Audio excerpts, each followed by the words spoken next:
Hello everyone. Again, we're in the midst of a walk. We're going to start from Langport and walk to Bridgwater.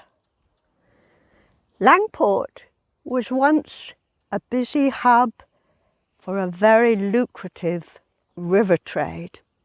But we'll be following in the steps of a cider-saturated lockkeeper who met his watery end in the River Parrett. The moral is, don't drink too much cider.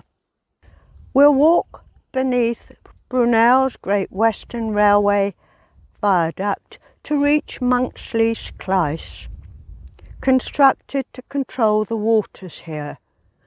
All around us are the Dorset Hills, the Quantocks, the Mendips and the Poldens.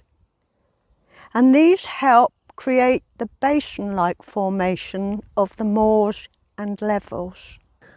There are views to Alla Church, where King Alfred baptised Guthrum, King of the Danes. A little later, we'll walk alongside Warmore.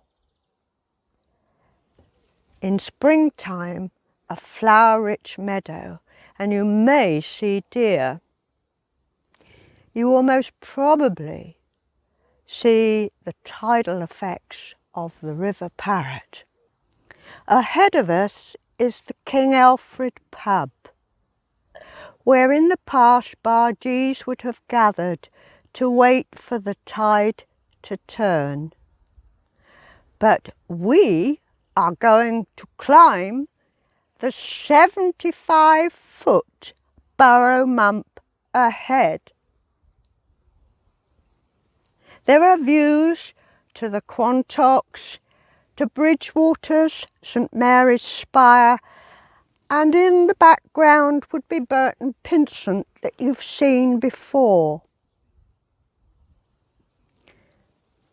You'll also be able to see Athelney Monument, where King Alfred built his monastery and hid from the Danes. Below us are flood defence walls, created by the Merry Monks.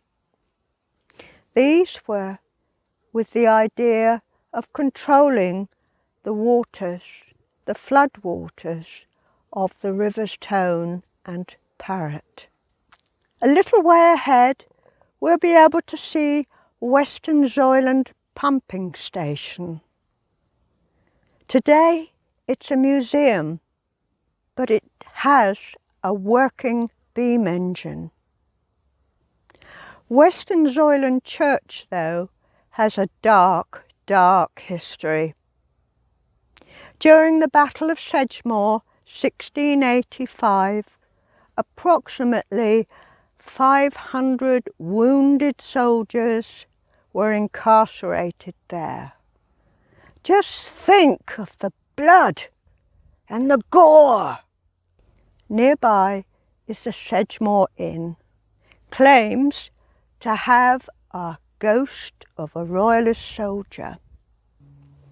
Now let's have a change of scene alongside the Bridgwater and Taunton Canal, where you can see water lilies, bulrushes, coots, moorhens, swans, fishermen, plus Second World War stop-line defences. And you'll walk beneath wonderful red brick canal bridges. But we mustn't forget the navvies. Think of the heavy toil they undertook when constructing the canal and the red sandstone walls, today supported by heavy, massive beams. On these are carved the words of a poem, a legacy to the navvies. The docks ahead were built as a floating harbour to enable shipping to load and offload as and when. Today, the warehouses have become flats, cafes and a pub. And maybe we should, at the end of our day, imbibe in another pint or a cuppa.